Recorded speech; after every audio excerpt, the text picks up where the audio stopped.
Alright, we've got some major updates to go over for our three big wildfires in the west, the Bootleg Fire, the Dixie Fire, and the Tamarack Fire. Not gonna lie, there is some bad news throughout this update and forecast video, but for the first time in a few days, we also actually have some good news mixed in there as well. So I'll just give you a quick snapshot of these three fires. You can see that the Dixie Fire is clearly the most active of these three right now. If we look at a camera over the last 3 hours, you can see it remained active throughout the overnight hours tonight, or last night. So we started off the day with already seeing some growth, and then you can see in the last 3 hours, it has just rapidly grown in its fire behavior. You can see that large smoke plume that we were just looking at on the satellite imagery as well. So Dixie Fire, currently the most active of our fires. Bootleg Fire is actually looking a little bit better than previous days. The fire spread for this one seems to have calmed down over the last 24 hours. We are still seeing some smoke there, and as you can see on this map right here, we do still have, I think we're lagging 1 second. Let's see. Have about 40 tabs open, and it's about 85 degrees. Oh, that just closed. Good thing I think I have that chart in another tab. Okay. So the Bootleg Fire, as you can see on that satellite imagery, looking slightly better than in previous days, but we do still have that red flag warning over this area, so certainly going to continue to follow that one over the next 24 hours and over the next few days as well, as we continue to see dry, warm, windy air, which is why we have that red flag warning over the Bootleg Fire. Now the big news for the Tamarack Fire is, as you can see, it has officially moved into the state of Nevada. Most of that growth on the northeastern edge there, because we continue to see southwesterly winds really pushing that further into the state of Nevada. Expecting that one to continue as the temperatures are warm, we have very low relative humidity, and the fuels in this area are exceptionally dry. So the first fire we're going to dive into is the Dixie Fire, because you can see that is the most active of our three wildfires right now that we're going to be diving into. You can see that earlier in the day, we did have some smoke coming off of it, but it didn't look all that bad.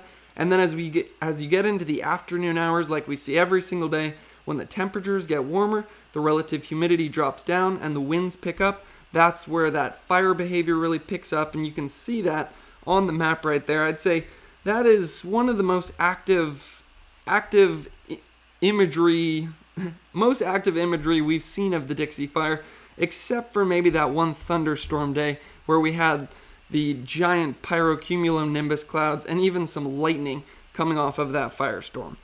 Now, if we want to see another view of this fire, you can see that in the last 3 hours, like I said, it started out relatively, we did have some pretty active behavior this morning. Like I said, it was active overnight, so we started with a higher baseline this morning.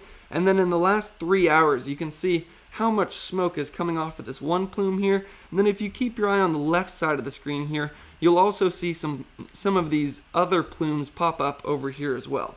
Now, what I always think about when you see a plume that's throwing up this much smoke is, with all of that air rising and all that heat rising, you get a lot of winds flowing into this, and that's how these fires can actually start to create their own weather. And that's actually one of the things that we actively study at San Jose State. We have a radar truck that we drive to these fires and point them into the plume and measure exactly how it is creating its own weather. So that's one of the first things I think about when you see all that smoke rising like that.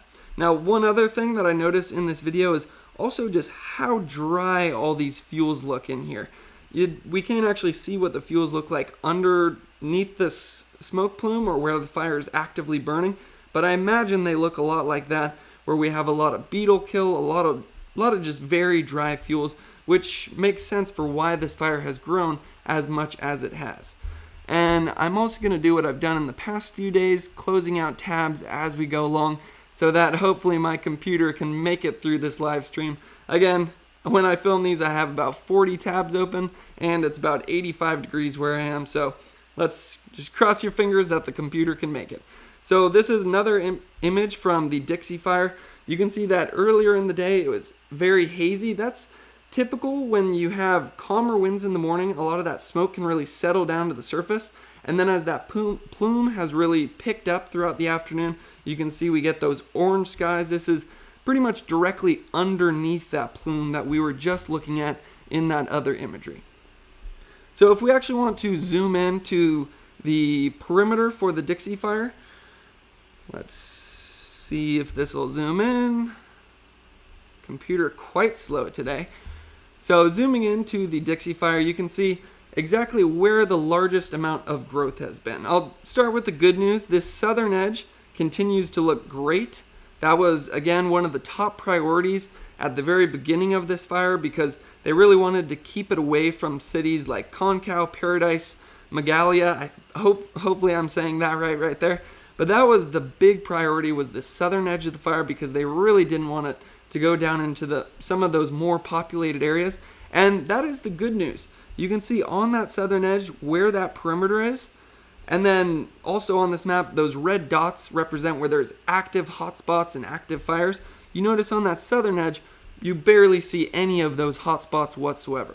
Now we'll also go to this western edge right here, which I know has been causing some trouble for our firefighters. You can actually see how this has been working with all these little spot fires popping up in here. What's been happening is winds have been coming in, picking up some burning embers from the major blaze, tossing them out outside of the containment lines and starting new little fires. There's lots of very dry fuels in this area, so once those spot fires hit those dry fuels, they can turn into their own little fires. But I'm happy to say that as of right now, the firefighters have said that they've been able to get on those spot fires relatively fast, and so far I don't think any of those have gone out of control. So this west side still looks like it remains in the containment lines. Now, where we've seen the most growth over the last couple of days is on this northern edge and this eastern edge. Again, we saw the most growth on this eastern edge when we had those thunderstorms coming through, created a lot of instability. You probably remember that one smoke plume we were looking at in a past forecast video, and you can see that originally they had hoped to contain this fire along Highway 70 right there. But with that crazy thunderstorm day, there was a lot of erratic winds. We had a lot of spotting over the canyon, some rollout coming down the canyon, increasing acreage burned going back up the canyon. There was just a lot of different factors going on, and you can see how far outside of Highway 70 we have currently extended in the fire perimeter, and we do still have a large amount of active hotspots on that northeastern edge. Now on this northeastern edge, I do know they've been using some aircraft, dropping a lot of retardant. It's a very remote area, so it's hard to get to, but they are getting some firefighters in there, and they are actively building some containment lines around this. And the good news is they said since that thunderstorm threat has passed, this eastern edge has slowed down comparatively to what it was before.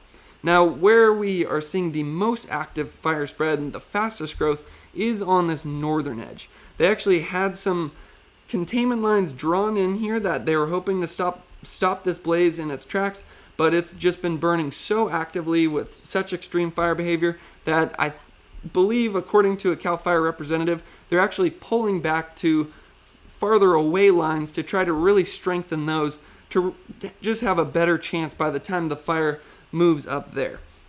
Now, some other interesting strategy that has been used on this fire by the firefighters is the Chips Fire burned in this area.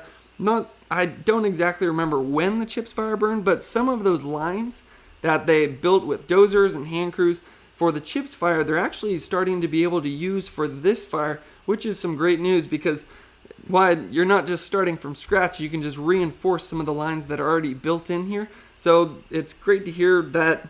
I guess I don't know if I'd say that's great to hear because you never want to hear of multiple fires in the same area, but it is some kind of silver lining you can draw that when you are seeing as many wildfires as we have in California, you get to reuse some of your containment lines. So we will now go to what is an experimental product. I'm going to say that beforehand because you'll see how rapid this simulation shows fire growth. But this is one of the top wildfire forecast models in the entire world. We run this out of the Fire Weather Research Laboratory at San Jose State.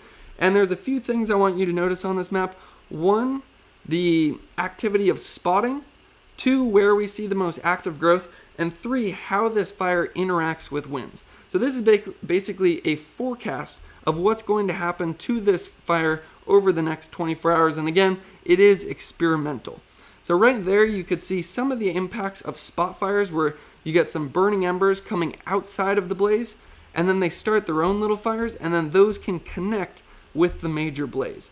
So then if we zoom in here, then I want to really show how the winds interact with the fire. So with the Dixie Fire throughout this entire fire's lifetime, most of our winds have been coming from the south and the southwest, and you can actually see how that interacts with the fire. With these southerly winds, it pushes that flame forward, and that's why we've seen the most growth on this northern edge and that northeastern edge, which have been being pushed by those southerly winds. So if we just continue to look at this fire perimeter, the one good news is since those are mostly southerly winds, we're not seeing very much growth at all on that southern edge, which is the closest to our populated areas. But again, as those winds pick up in the afternoon hours, this is now showing tomorrow afternoon, you can see that it predicts more and more fire growth. Now, before you see that imagery and start to freak out, I will remind you that this model does not take into account fire suppression tactics.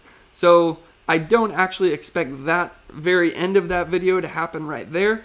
If anything, this could just be a good reminder for how lucky we all are that we have firefighters. But I did just want to show this because it perfectly illustrates how fire and wind interact.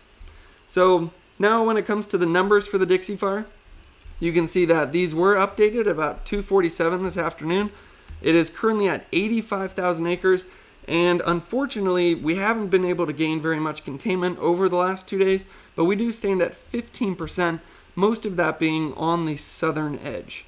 Now when it comes to the crews that are on this fire, or first I should mention, there are a lot of evacuation warnings in place for this area, so never take the evacuations from what I say, because by the time you're watching this video they might change. You can click the link in the description to find more information or the evacuation map for the Dixie Fire. Now when it comes to damages and losses, I'd say that's some great news right there. Currently still 0 injuries, and that's also some great news too.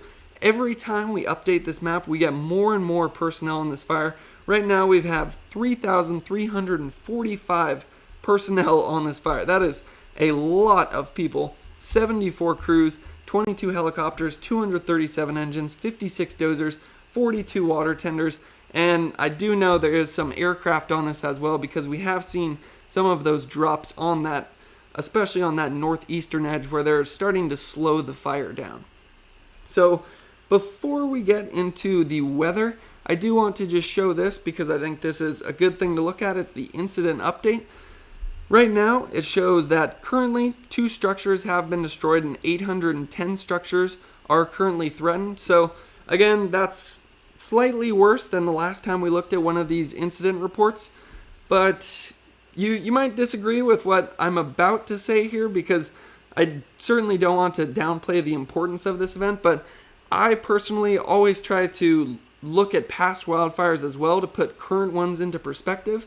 And while we do have 2 structures currently destroyed, I think the big thing to see is firefighter injuries is still at 0, civilian injuries and fatalities is still at 0, and to compare that with some of the wildfires from the past, we'll compare it to the Camp Fire because that is the one that is very close to this area to happen. It actually started in a very similar area, but due to different winds, it burned into the town of Paradise. That one had 85 deaths, and that one burned 18,000 structures. So again, always important to put these kind of events into perspective. Our firefighters are currently doing a great job working 24/7 around the clock to keep everyone safe, protect all the structures, and really contain this fire. So now let's get into the weather. We're actually going to go back in time a little bit to when those thunderstorms came through. That's when we saw the most growth, especially on that northeastern edge. And that's also when we saw those live cameras where the smoke plume was honestly like nothing I'd ever seen before. But as you can see, all of that moisture is currently gone, and what has replaced it is just this large strip of very dry air. So that's really the pattern that's going to be sticking over us for the next couple of days into Friday, even into Saturday morning. We still have that very dry air sitting over this region, which is more typical summer conditions. It was rather anomalous to have that large monsoonal moisture flowing right through this region that actually allowed that pyrocumulus cloud to create some lightning at some points.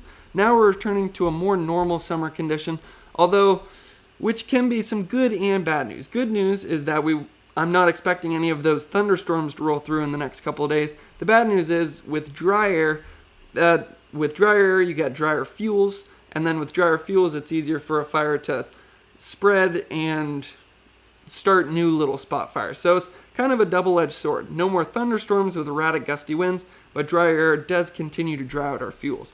And you can actually see the effects of that on this relative humidity chart right here. During the afternoon hours, we have extremely low relative humidity in the low teens to even single digits in some places.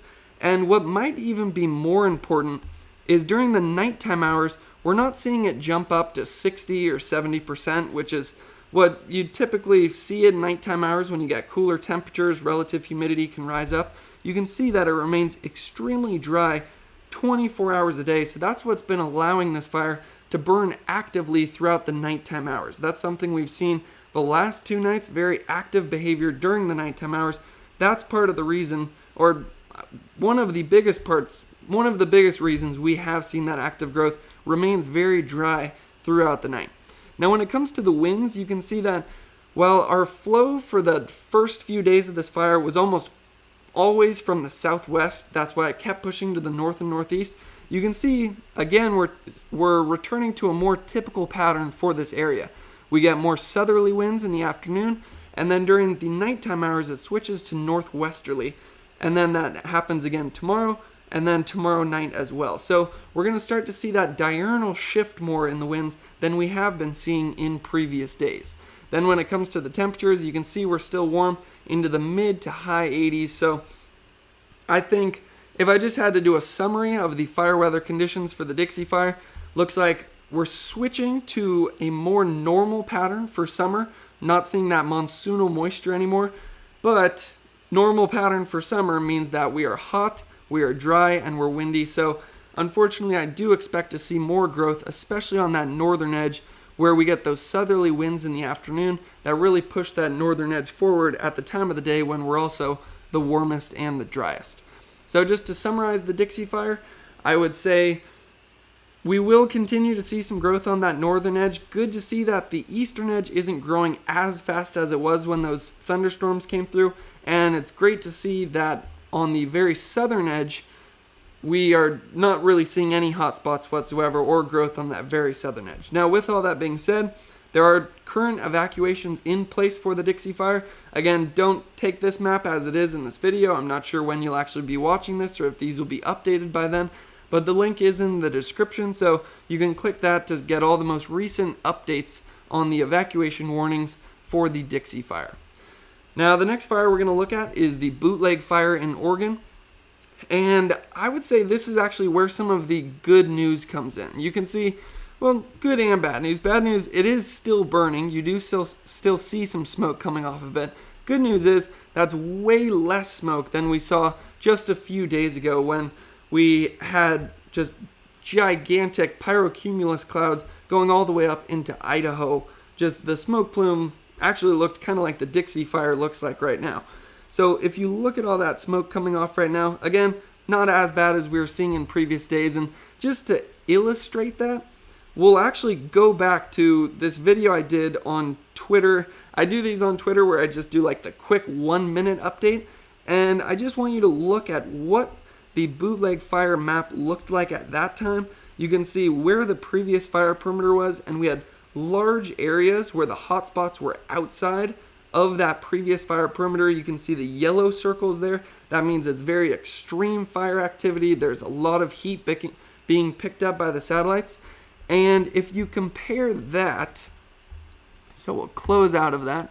If you compare that to what we're currently seeing, we look a lot better right now, especially on that southeastern edge.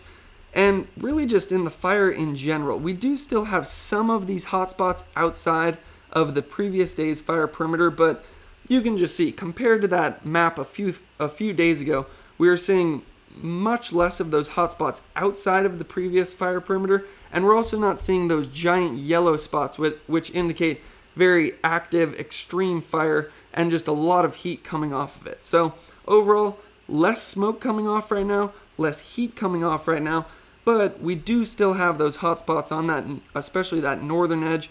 We are continuing to see some southerly flow this afternoon, so we will continue to see some growth on this northern edge, but in the last few days, every time I've looked at the acreage burned, it seems like we're decelerating at this point. In my first video to my second video, I think it grew 60,000 acres. And then from my second to my third video on the Bootleg Fire, I think it grew 30,000. And then since my video yesterday, we've just grown about 5,000 acres. So with that being said, it has combined with the log fire. So we are up to 395,000 acres. We are at 32% containment. So again, this is a massive wildfire. I don't want to downplay this in any way. I think I'm just optimistic because we're moving in the right direction compared to previous days. And if you look at the afternoon winds as well, the winds look like they're starting to just be not as bad as they previously were. So with this fire, that's also some good news. We have a lot of people on this, 2,250 personnel. Again, the fire is up to 395,000 acres, but the growth has been decelerating in the last 48 hours. Percent contained up to 32%.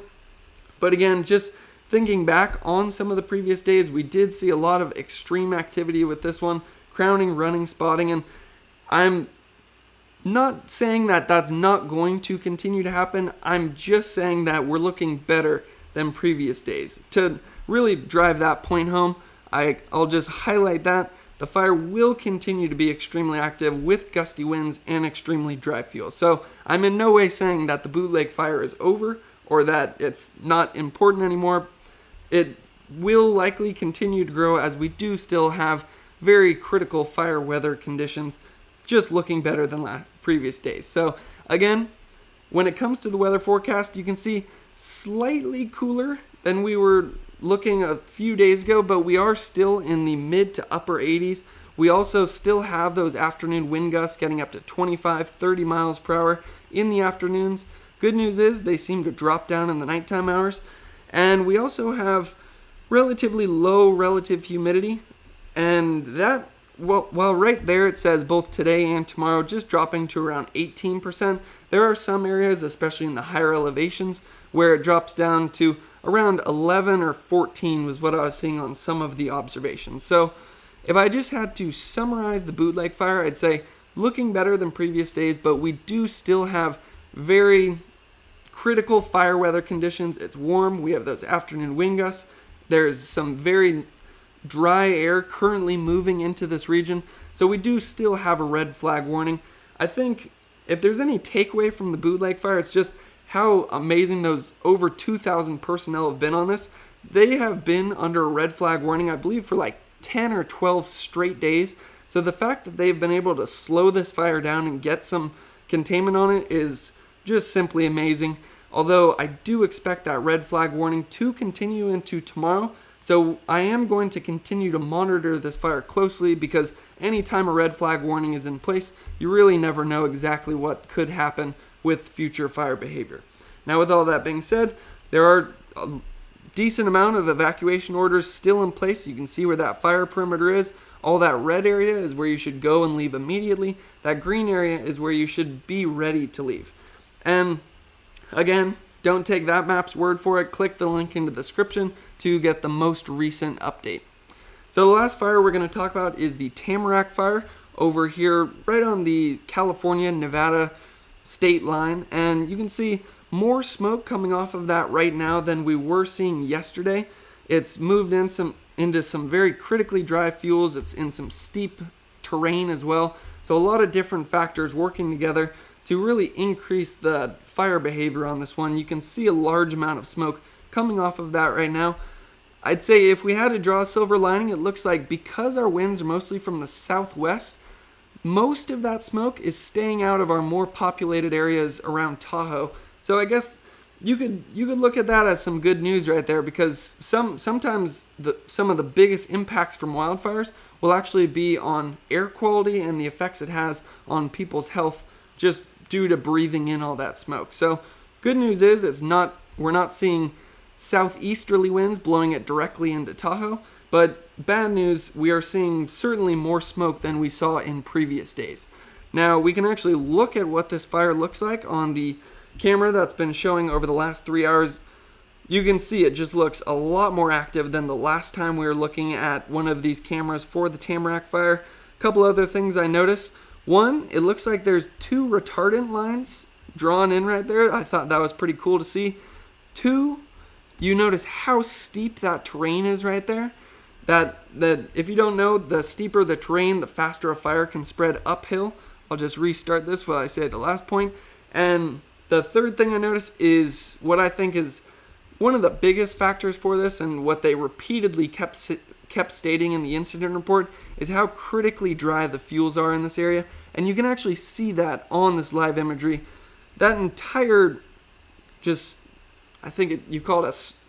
that entire area of trees just basically looks dead at that point. I imagine a lot of that is due to bark beetle kill. I know there's also a lot of sage in this area that is at critically dry levels as well. Big reason for that is the drought, and we'll actually look at a drought map in a second to really drive that point home.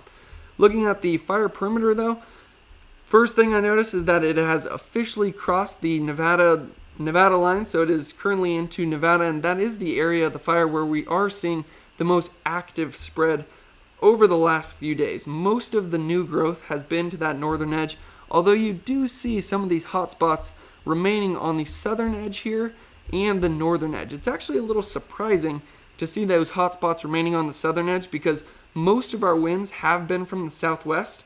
So like the Dixie Fire, you would expect to just see fire growth to the north and northeast and not so much on the south. But I think that just drives home the point that there is extremely critically dry fuels in this area, steep terrain. So even though that side of the fire has been pushing into the wind, it has remained active. But again, the area of most activity has been on that northern edge, and we can actually look at the San Jose State Fire Weather Research Laboratory simulation of this one again to see how this has been changing with the winds. And this actually goes back to when we had some of those thunderstorms coming through, and it was really the thunderstorms that rapidly pushed the northern edge of this fire forward. Remember, as the thunderstorms were coming through, we didn't exactly know what was going to happen. It was like 2 things could have happened. We could have got higher relative humidity and some rains, and that could have really diminished fire spread, or we actually did end up getting some rains on the fire, or we could have gotten some new lightning starts with the thunderstorms, and around those thunderstorms we could have seen erratic gusty winds. And it turns out that the erratic gusty winds was, I think, the main factor that ended up playing a role with the Tamarack Fire, because we ended up seeing a large amount of growth to that northern edge as those thunderstorms were coming through. And you'll actually be able to see that on this chart. So that's our first imagery of the Tamarack Fire. Watch as I click play here. You're going to see as those thunderstorms come in, we get some rapid growth to the northeast. And the big thing you notice is that growth is in the exact same direction as you see those winds coming through. If we just continue to go, you see the winds continue to blow from the southwest, and we continue to see that finger extending closer and closer to Nevada. So if we actually want to see the numbers for the Tamarack Fire, you can see we are up to 39,000 acres. I expect that to change the next time we have an infrared flight, because it looks like we have had a lot more growth to that northeastern edge. And when it comes to this fire, again, this is actually a pretty interesting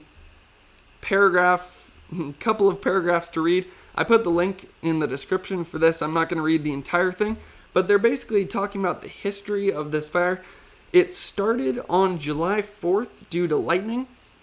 I know that's July 4th, you immediately think fireworks, but it did actually start due to lightning. But there was a large number of other lightning fires that all started at the same time, and some of those other fires were closer to more structures and seemed to be spreading at a more rapid rate. So those fires became the priority.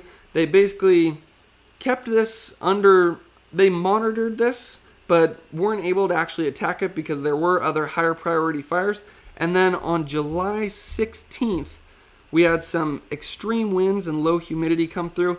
And this fire that had only, from July 4th to July 16th, had only grown to 40 acres. In the span of one day, July 16th, it jumped up to 6,600 acres. And then the minute it jumped up, they did get a bunch of more personnel in to try to start fighting this. But it was just one of those situations, almost kind of reminded me of last year where lightning storms came through, just started so many lightning fires that you couldn't possibly fight them all at once. So some of them were bound to grow out of control. So when it comes to the personnel now, you can see that is some great news. We have over 1,200 personnel on this fire right now. Again, it is up to 39,000 acres. We looked at some of the fuels in that live camera. Some timber, it looks like it's extremely dead. Brush and short grass, and a lot of that fuel is extremely dry. And you can see they say they've had extreme fire behavior in the form of crowning, spotting, and surface runs. Again, crowning is where the fire is actually in the trees. It can be even independent from the fire below. Spotting is where you pick up some burning embers, throw it out ahead of the major blaze like we saw in that simulation. And then the winds are where it really pushes that fire forward, and you get some fast surface runs of rapid rate of spread. Now, when it comes to the fire weather forecast for today, compared to yesterday, you can see yesterday we still had some of that monsoonal moisture sticking around. That is certainly dry, but there was still a touch of it in the air. Now that dry air has returned. You can see right now we're having relative humidity around 10 to 20%. And I think the biggest impact that has is on those fuels that are already critically dry. So if we look at the fire weather forecast, again, this afternoon, pretty much over, so I won't spend too much time on today, but warm, dry, windy. That's why in that live camera, you can see a lot of active growth currently going on. When it comes to the forecast for tomorrow, you can see once again, we're in the mid 80s. During the afternoon, we get those winds picking up. It looks like we're going to be slightly windier tomorrow than we are today, which again isn't great news. And then also tomorrow, we're going to be slightly drier than we were today. So that's not some great news there either. With all that being said, I am expecting this one to continue to grow. Just all the different factors combined. It's warm, dry, windy, there's very steep terrain, and the fuels are critically dry. And I think that's the thing I'm going to focus on right now, because if you read the full incident report, they literally say it 8 or 9 times how critically dry the fuels are. And you can actually see that on this map. But it's actually not just the Tamarack Fire. It's all of our fires that are going on in the west right now. You can see where the Bootleg Fire is. Fuel moistures are extremely dry. And again, the reason fuel moisture is important, it's pretty intuitive. The drier your fuels are, the easier it is for the fire to continue to spread, and also for new spot fires to actually grow into their own little fires. On the Tamarack Fire, they're saying that when spot fires land in that dry fuel, it almost has a 100% ignition rate of turning into a new flame. So again, you can see how dry the fuels are really throughout the entire West. In Washington, Oregon, especially up here in Northern California, and then in the Sierras as well. Again, the large reason for that is because we really had a bad winter. We had about 50% of our usual rainfall, I believe about 65% of our usual snowfall, and the snow melted earlier than usual, so we didn't have that nice melting snowpack slowly returning moisture to the area. So again, if you just look at the state of California, about 85% of the state is in that extreme drought category. And then I believe about 36% of the state is in that exceptional drought category. And you can see how that gets closer and closer to where we are seeing the Tamarack Fire, which makes sense why the incident report kept just hammering home how critically dry the fuels are. And again, with that live shot we saw, you could really see it firsthand just how dry the fuels were for the Tamarack Fire. If I just have to sum that one up, I would say conditions look tricky. I imagine we will continue to see some growth with that one over the next few days, so I will continue to monitor that one closely. So just the quick summary of our fires. Bootleg Fire in Oregon is up to 395,000 acres. It has officially combined with the log fire. However, we're seeing less smoke coming off of it than in previous days, and the acreage burned each day seems to finally be decelerating. A few days ago, we had about 60,000 acres burned. Then there was about 30,000. Then since my last update, it's been about 5,000 new acres burned. So seems like we're moving in the right direction with the Bootleg Fire. Now with the Dixie Fire, unfortunately, we have some gusty winds currently coming through right now. And as you can see, based on the satellite imagery, that is creating a lot of fire behavior, a lot of smoke currently coming off that one. And we do still have some warm, dry, and windy conditions expected over the next few days. So that is, I think, the top one that we're going to really have to keep a close eye on to just stay updated on all the events that might be playing out over the next couple of days. And then with the Tamarack Fire, again, that is a lot of different factors going on with that one. Critically dry fuels, warm, dry, windy, and very steep, rugged terrain. So expecting that one to continue as well. So we will continue to monitor that one as well.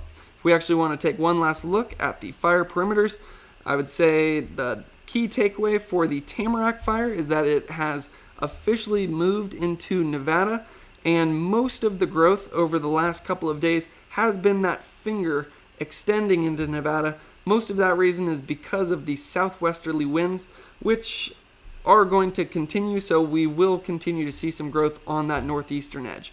Now, those southwesterly winds have also been a big factor for the Dixie Fire, and because of that, most of our growth over the last few days has been to the north and the northeast. It looks like the eastern edge is at least slower than when it was during that thunderstorm activity we had coming through with all the gusty, erratic winds. Still seeing some very active behavior though on that northeastern edge right there. Again, this is very tricky terrain, a lot of dry fuels. It's warm, dry, and windy, and similar story for that northern edge right there. So both of those areas have become the new major priorities. They're actively trying to strengthen the lines up here to be able to stop this northern edge, and they're actually using some of the old lines from the Chips Fire to try to stop this northeastern edge. We'll end with the good news for the Dixie. The southern edge, which was originally the top priority because it was closest to some of our more populated areas, that one basically has no hot spots on it. And of the spot fires that have jumped out on this western edge, they have been able to contain those before those have been able to get out of control. So I think Dixie Fire is one that we're going to have to follow very closely over the next couple days. We're seeing some very active behavior as of right now.